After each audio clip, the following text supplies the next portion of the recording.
إن الحمد لله نحمده ونستعينه ونستغفره ونعوذ بالله من شرور أنفسنا ومن سيئات أعمالنا من يهده الله فلا مضل له ومن يضلله فلا هادي له وأشهد أن لا إله إلا الله وحده لا شريك له وأشهد أن محمدًا عبده ورسوله أما بعد فإن خير الحديث كتاب الله وخير الهدي هدي محمد صلى الله عليه وسلم وشر الأمور محدثاتها وكل محدثة بدعة وكل بدعة ضلالة وكل ضلالة في النار فأعوذ بالله السميع العليم من الشيطان الرجيم بسم الله الرحمن الرحيم قاف والقرآن المجيد بل عجبوا أن جاءهم منذر منهم فقال الكافرون هذا شيء عجيب أإذا متنا وكنا ترابا ذلك رجع بعيد قد علمنا ما تنقص الأرض منهم وعندنا كتاب حفيظ بل كذبوا بالحق لما جاءهم فهم في أمر مريج يا أيها الذين آمنوا اتقوا الله حق تقاته ولا تموتن إلا وأنتم مسلمون يا أيها الناس اتقوا ربكم الذي خلقكم من نفس واحدة وخلق منها زوجها وبث منهما رجالا كثيرا ونساء واتقوا الله الذي تساءلون به والأرحام إن الله كان عليكم رقيبا يا أيها الذين آمنوا اتقوا الله وقولوا قولا سديدا يصلح لكم أعمالكم ويغفر لكم ذنوبكم ومن يطع الله ورسوله فقد فاز فوزا عظیما۔ ہر طرح کی تعریف اس اللہ رب العالمین کے لیے لائق اور زیبا ہے جو سارے جہان کا اکیلا خالق ہے، مالک ہے، حاکم ہے، رازق ہے، جس کے ہاتھ میں پوری دنیا کی بادشاہت ہے اور جو اپنے عرش پر ہوتے ہوئے پوری کائنات کا نظام چلا رہا ہے۔ بعدہ اس کے تمام نبیوں اور رسولوں پر درود و سلام نازل ہوں، خصوصاً آخری نبی حضرت محمد مصطفیٰ صلی اللہ علیہ وسلم پر، جو آخری نبی، آخری رسول، آخری پیغمبر بنا کر اس دنیا کے لیے بھیجے گئے، جن کے بعد اب قیامت تک کوئی نبی آنے والا نہیں ہے۔ محترم حاضرین، ہم مسلمان ہیں، ہمارا مذہب اسلام ہے۔ اسلام فطری دین ہے جو انسان کی زندگی میں آنے والے تمام مسائل کا حل پیش کرتا ہے۔ آج کے جمعہ کے خطبے میں نے جس عنوان کو منتخب کیا ہے وہ وقت کا ایک اہم عنوان ہے، قرض کے احکام و مسائل۔ آدمی کبھی قرض لیتا ہے، کبھی دیتا ہے، تو اس کے مسائل کیا ہیں، اس کے احکام کیا ہیں، ہمیں معلوم ہونا ضروری ہے۔ قرض کے سلسلے میں ہمارے معاشرے میں بڑی بے اعتدالیاں پائی جاتی ہیں۔ بہت سارے لوگ قرض لے لیتے ہیں لیکن دیتے نہیں ہیں، بہت سارے لوگ قرض لیتے ہیں لیکن وقت پر نہیں دیتے ہیں، بہت سارے لوگ قرض لیتے ہیں لیکن قرض دینے والے کو بہت پریشان کر کے دیتے ہیں، اور بہت سارے لوگ دوسروں کو قرض دیتے بھی نہیں۔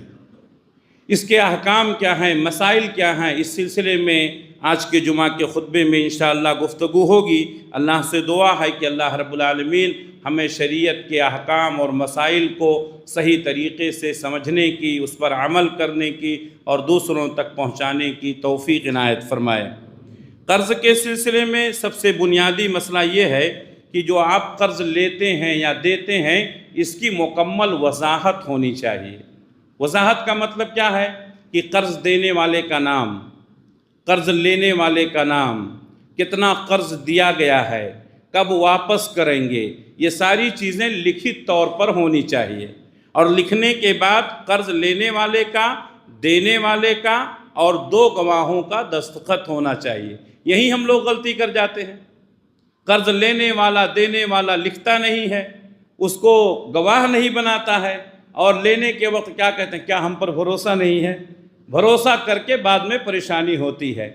اللہ تبارک و تعالیٰ نے قرآن مجید میں سورہ بقرہ آیت نمبر 282 میں فرمایا، یا ایھا الذین آمنوا اذا تداینتم بدین الی اجل مسمی فاکتبوہ، اے ایمان والو جب تم کسی کو قرض دیا کرو ایک مقررہ وقت کے لیے، فاکتبوہ تو اس کو لکھ لیا کرو۔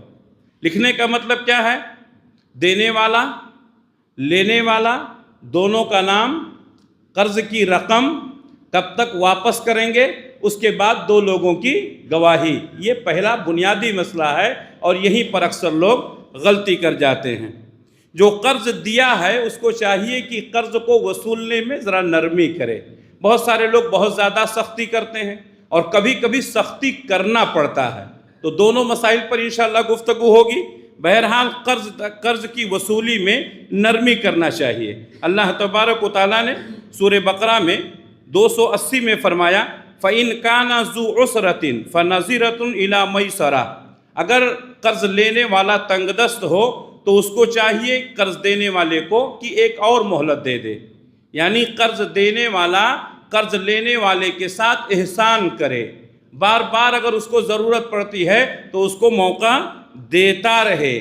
یہ موقع دینے سے کتنے فائدے ہیں؟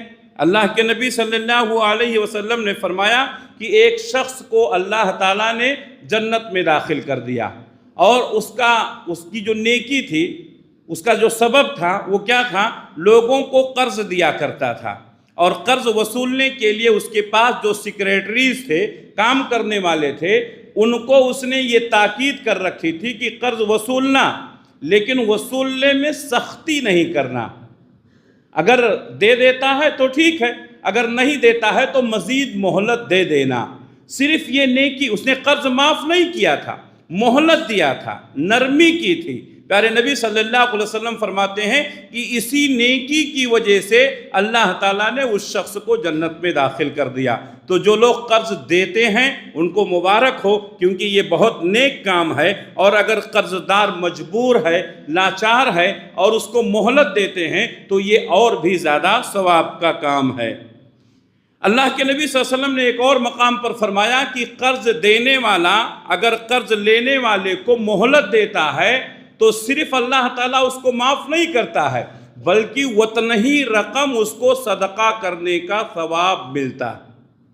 مثال کے طور پر آپ نے کسی سے قرض لیا 10,000 5,000، اور آپ نے وعدہ کیا تھا کہ 1 تاریخ کو واپس کر دیں گے، لیکن آپ نے واپس نہیں کیا، 1 تاریخ کو واپس کرنا تھا۔ اب چونکہ قرض ادا کرنے کی کوئی سبیل پیدا نہیں ہوئی، اس لیے وہ قرض دینے والے سے اپیل کرتا ہے، بھئی 10 دن کی اور مہلت دے دو، 10 دن کی اور مہلت دے دو۔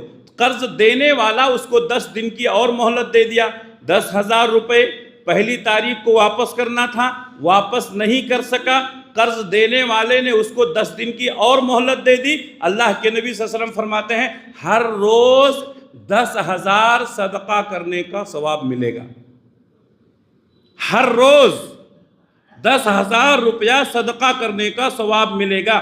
جتنا آپ نے مہلت دی ہے، معاف نہیں کیے ہیں، صرف مہلت دیے ہیں، وہ مہلت دینے کی وجہ سے اللہ تبارک و تعالیٰ جتنی رقم ہے اتنی رقم صدقہ کرنے کا ثواب دے گا۔ تو صدقہ بہت ثواب کا کام ہے، ہم تو جانتے ہی ہیں۔ تو کسی کو مہلت دینا یہ صدقہ دینے کا ثواب حاصل کرنے کا ایک بہترین طریقہ ہے، بہترین ذریعہ ہے۔ اگر قرض دار جو ہے غریب ہو تو ادا نہیں کر سکتا ہو تو اس کا قرض معاف بھی کر دینا چاہیے۔ اگر معاف کر دیں گے تو اللہ کے نبی صلی اللہ علیہ وسلم نے فرمایا کہ اس کو صدقے کا ثواب ملتا ہے۔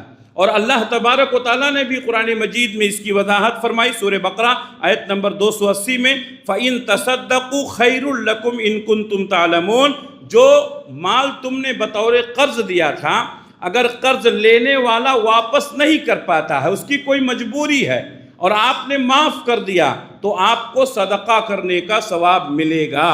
یہاں ایک مسئلے کی وضاحت ضروری ہے۔ رمضان کے مسئلے میں خاص طور پر یہ مسئلہ آتا ہے رمضان کے مہینے میں کہ آپ نے کسی کو قرض دیا ہے، وہ قرض واپس نہیں کر سکا، تو کیا آپ زکوٰۃ کی نیت کر سکتے ہیں؟ یہ مسئلہ ہر سال رمضان میں آتا ہے، نہیں کر سکتے ہیں۔ زکوٰۃ جو ہے یہ فرض ہے۔ اگر آپ نے کسی کو قرض دیتے وقت یہ نیت کر لی ہے کہ یہ میں زکوٰۃ کے پیسے سے دے رہا ہوں، اگر واپس کر دیا تو یہ پیسے میں کسی دوسرے کو دے دوں گا، تو ایسی صورت میں آپ نیت کر سکتے ہیں۔ لیکن آپ کو زکوٰۃ دینے کی نیت نہیں تھی، آپ نے بطور قرض دیا تھا اور واپس نہ ہونے کی شکل میں آپ اپنی نیت بدلنا چاہتے ہیں، زکوٰۃ کی نیت کرنا چاہتے ہیں، تو یہ جائز نہیں ہوگا۔ کیوں؟ اس لیے کہ زکوٰۃ فرض ہے اور فرض کی ادائیگی کے وقت نیت کا ہونا ضروری ہے۔ اس لیے اگر آپ نے کسی کو قرض دیا ہے، وہ واپس نہیں کر پاتا ہے اور آپ نے اس کو معاف کر دیا تو صدقے کا ثواب ملے گا، زکوٰۃ کی نیت نہیں کر سکتے ہیں۔ اس مسئلے کی وضاحت ضروری تھی۔ اسی طریقے سے جو لوگ قرض لیتے ہیں، اللہ کے نبی صلی اللہ علیہ وسلم نے بہت سختی کے ساتھ منع کیا ہے کہ ان کو قرض میں ادا کرنے میں ٹال مٹول نہیں کرنا چاہیے۔ اللہ تبارک و تعالیٰ نے بھی بہت سختی کے ساتھ کیا ہے کہ آدمی کو قرض جلدی سے جلدی واپس کر دینا چاہیے۔ اللہ تبارک و تعالیٰ نے میت کے جو مسائل بیان کیے ہیں، جب انسان مر جاتا ہے اور اس کے مال کو اس کے ورثہ آپس میں تقسیم کرتے ہیں، بھائی کو کتنا ملے گا، بہن کو کتنا ملے گا، ماں کو کتنا ملے گا، پریشان ہوتے ہیں نا۔ اللہ تبارک و تعالیٰ نے جہاں وہ میراث کے مسائل بیان کیے ہیں، اس موقع پر اللہ تعالیٰ نے فرمایا من بعد وصیۃ یوصی بہا او دین۔ یہ جو میراث تقسیم کیا جائے گا، دو چیز کی ادائیگی کے بعد ہی تقسیم ہوگا۔ یہ مسئلہ غور سے سن لیں۔ باپ کی پراپرٹی، باپ کی جائیداد، ماں کی جائیداد اس وقت تک تقسیم نہیں کر سکتے ہیں جب تک کہ یہ دو چیزوں کو نکال نہیں دیں گے۔ من بعد وصیۃ یوصی بہا او دین، آپ کے باپ نے کسی کو وصیت کی تھی کہ میرے مرنے کے بعد اتنا اس کو دے دینا، تو وصیت کے مطابق پہلے وہ رقم ادا کرنی ہے، اس کے بعد آپ تقسیم کر سکتے ہیں۔ اسی طریقے سے باپ قرض دار تھا تو قرض کو ادا کرنے کے بعد ہی میراث تقسیم کر سکتے ہیں۔ آج لوگوں نے کیا کیا؟ باپ قرض دار تھا، کوئی فرق نہیں پڑتا ہے، باپ نے وصیت کی تھی، کوئی فرق نہیں پڑتا ہے۔ بہت سارے مسائل ہمارے پاس ہیں، لوگ آ کے بیان کرتے ہیں میت کے مرنے والے کے سلسلے میں کہ حضرت فلاں صاحب ہمارے 1 لاکھ روپیہ قرض تھے، میں نے بہت مانگا لیکن نہیں دیے۔ میں ان کے ورثہ کو بتا دیتا ہوں کہ بھائی آپ کے والد اتنا قرض لیے تھے، آپ ان کو ادا کر دیں، یا ان کے رشتہ داروں کو بتا دیتا ہوں۔ اگر آپ نہیں ادا کرتے ہیں تو آپ گنہگار ہوں گے، آپ گنہگار ہوں گے۔ باپ کی میراث کو اس وقت تک تقسیم نہیں کیا جائے گا جب تک کہ قرض کو نکال نہ دیا جائے یا جب تک کہ وصیت کو پوری نہ کر دیا جائے۔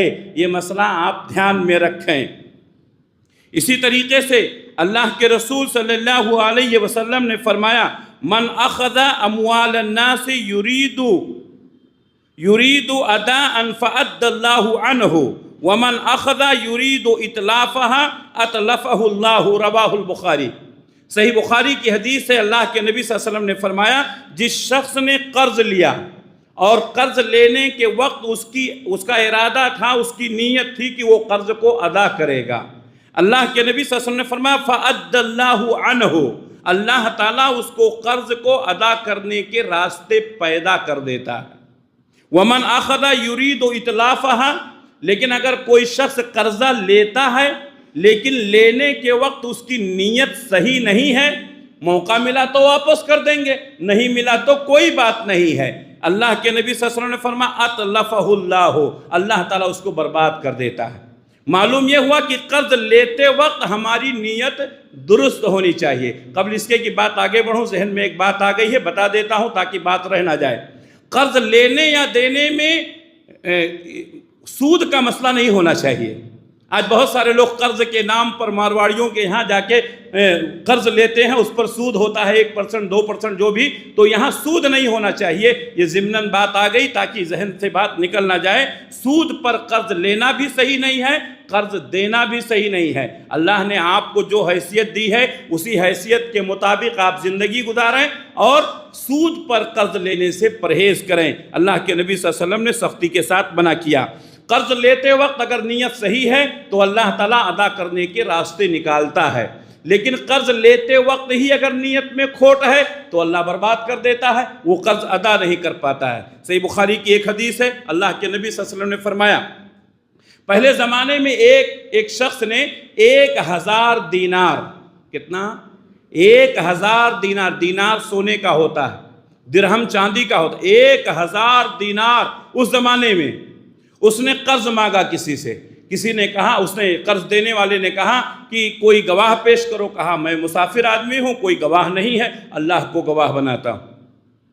کہا کوئی وکیل پیش کرو۔ کہا کہ کوئی وکیل کسے کہتے ہیں؟ اگر آپ ادا نہیں کیے تو وہ ادا کرے گا۔ کہتے ہیں میرے پاس کوئی وکیل بھی نہیں ہے، اللہ ہی وکیل بھی ہے، اللہ ہی گواہ بھی ہے۔ تو اس شخص نے جس کو قرض دینا تھا، چونکہ اس نے اللہ کا نام لیا، آج بھی بہت سارے لوگ اللہ کے واسطے میری مدد کر دو، میں 10 دن میں واپس کر دوں گا، 1 مہینے میں واپس کر دوں گا۔ تو اگر اللہ کا نام لیا جائے، اللہ کا واسطہ دے دیا جائے تو آدمی تھوڑا ڈر جاتا ہے۔ بہرحال اس شخص نے بھی 1000 دینار قرض کے طور پر دے دیا، اور اس زمانے میں یہ تاریخ وغیرہ کا تو مسئلہ نہیں تھا، تو اس نے کہا اگلا جو چاند نکلے گا، وہ اگلا چاند نکلنے سے پہلے میں آپ کا قرضہ واپس کر دوں گا۔ اللہ کے نبی صلی اللہ علیہ وسلم نے یہ واقعہ بیان کیا ہے۔ 1000 دینار لے کر کے وہ شخص چلا گیا۔ اب وہ اگلا چاند جو نکلنا تھا وہ نکل گیا۔ 1000 دینار اس نے قرض کے لیے جو لیا تھا دینے کے لیے گیا تاکہ اس کا قرضہ واپس کر دے، لیکن دونوں کے گاؤں کے بیچ میں ایک دریا تھا، اس دریا میں پانی بھرا ہوا تھا۔ اب اس نے سوچا کہ میں دریا تو پار نہیں کر سکتا ہوں، اور پار کرنے کے لیے کوئی کشتی بھی نہیں تھی۔ بہرحال 1 دن گیا، 2 دن گیا، 3 دن گیا۔ 3 دن جانے کے بعد اس کو نہ کوئی کشتی ملی اور نہ دریا پار کر سکا۔ اس نے کیا سوچا؟ جس نے قرض لیا تھا، اللہ کا ڈر اگر ہو تو اللہ راستے کیسے نکالتا ہے، اس واقعے سے سمجھ سکتے ہیں۔ یہ قرض لینے والا اس نے کیا سوچا؟ چاند نکل چکا ہے، میں نے اللہ کو گواہ بنایا تھا، اللہ کو وکیل بنایا تھا، اگر میں نے وقت پر قرض ادا نہیں کیا تو لوگ اللہ کے بارے میں بھی غلط سمجھنے لگیں گے، اللہ کے نام پر بھی کوئی کسی کی مدد نہیں کرے گا۔ یہ سوچ کر کے وہ شخص 1000 دینار لینے کے بعد جب وہ دریا کے ساحل پر پہنچتا ہے، 1 دن 2 دن 3 دن مسلسل کشتی نہ ملنے کی وجہ سے وہ کیا سوچتا ہے؟ میں کسی بھی طریقے سے اس کا قرضہ واپس کروں گا۔ چنانچہ اس نے ایک لکڑی لی، لکڑی کو اندر سے کریت کر کے اس نے اس میں گفا بنایا اور 1000 دینار وہ لکڑی میں بند کر دیا، اور اس کے اوپر سے اس کے منہ کو بند کر دیا اور دریا میں ڈال دیا۔ اس نے کیا کہا؟ اے اللہ، میں نے تیرے نام پر قرض لیا تھا، اے اللہ میں نے تجھ کو گواہ بنایا تھا، اے اللہ میں نے تجھ کو وکیل بنایا تھا، یقیناً تو دل کی کیفیت کو جاننے والا ہے، میرا دل صاف تھا، مسلسل 3 دن آنے کے باوجود بھی کوئی راستہ نہیں ملا، اس لیے اے اللہ میں نے تجھے گواہ بنایا تھا، تجھے وکیل بنایا تھا، یہ رقم تیرے حوالے کر رہا ہوں، اس قرض دینے والے تک پہنچا دے۔ میرے بھائیوں، نیتوں میں اگر اخلاص ہو تو اللہ تعالیٰ راستے کیسے نکالتا ہے۔ اس نے لکڑی دریا کے حوالے کر دی، ادھر وہ شخص جو قرض دیا تھا وہ 1 دن آتا ہے، 2 دن آتا ہے،